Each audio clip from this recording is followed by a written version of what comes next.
Alright guys, I just want to make a quick video on hip belts for the GoRuck Ruckers. This is the Rucker 4.0.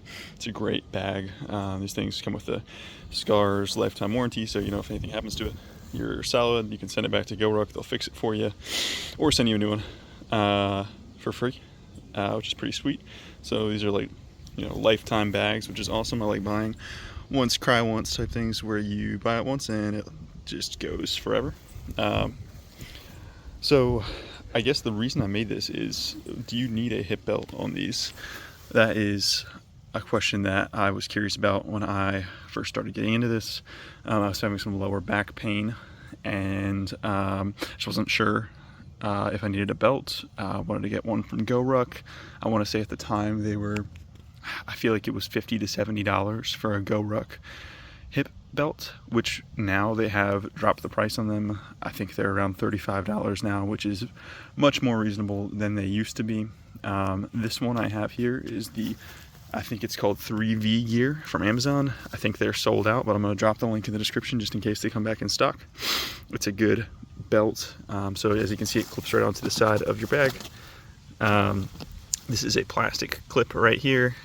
You compress it in, flip the metal clip over top of it, and it clips on and holds nice and tight. The plastic is pretty well made. It's not super thick, but it's perfectly enough for you know, holding your bag on your back. Even if you have plenty of weight in there, you can adjust you know, where you want on your back depending on where you clip it onto the bag. You have 3 different options. I'm a little bit taller. I'm over 6 foot, so I have it on the bottom to get closer to my waistline.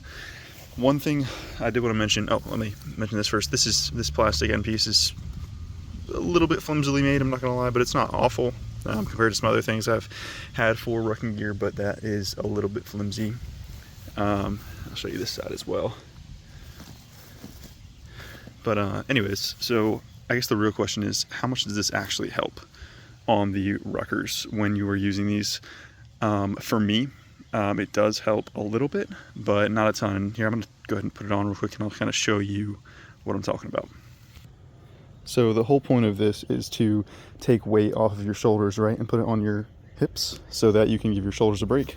You can cinch down the straps right here and give yourself a little bit of a break on your shoulders. The issue I've come across is that with the ruckers, you're supposed to put the weight up near your shoulder blades as high as you can get it and as tight as you can get it up top. When I do that with a longer torso that I have, the bottom of the bag where these clips are, I don't know if you can see it there or not, the bottom is above my hips, so even if I do clip this on, this is still at my belly button right here.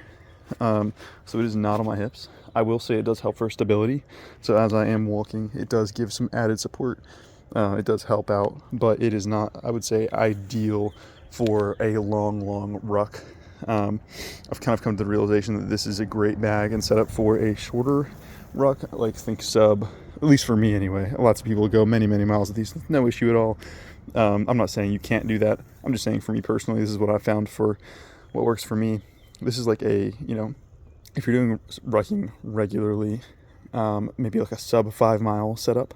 So, you know, if you're going sub 5 miles, great. If you're going over 5 miles, you're going 10, 15 miles plus, you're going to want something that probably sits a little bit lower and has a frame. The GoRuck Rucker 4.0 does have like a plastic sheathing in the back of it. And here, let me show you that as well. All right, so you can see here, I have my weight in here. Well, I can't show you too well right there, but this right here is there's a plastic sheet in here that adds some support to it, but it's not a full frame. It is not a framed bag. There is some support there. It's more of like a, in my opinion, workout bag.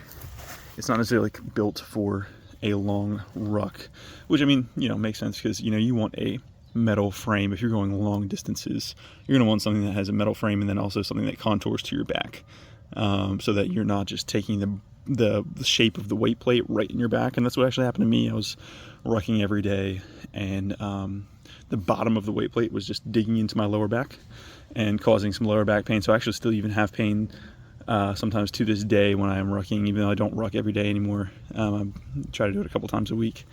I also get pain from where I did that every day for months on end. So I would say that, you know, if you're doing it every single day, For a short distance, totally fine. If you're doing a little bit longer distance, even a few miles every single day, you might want something that's going to be a little more built for that. I've seen like the Osprey packs and what have you. GoRuck is a great bag. This is not a bash at them at all. This is just my personal, experience and anecdotes here from using this quite a bit. Yeah, I guess I'm just trying to think of what else to offer here that might be of value. The back pain and what have you is definitely something that, maybe a little bit sad because I've heard about these for so long. Finally pulled the trigger, got one, and, had a little bit of issues with it. But anyways, that's it. Appreciate you watching.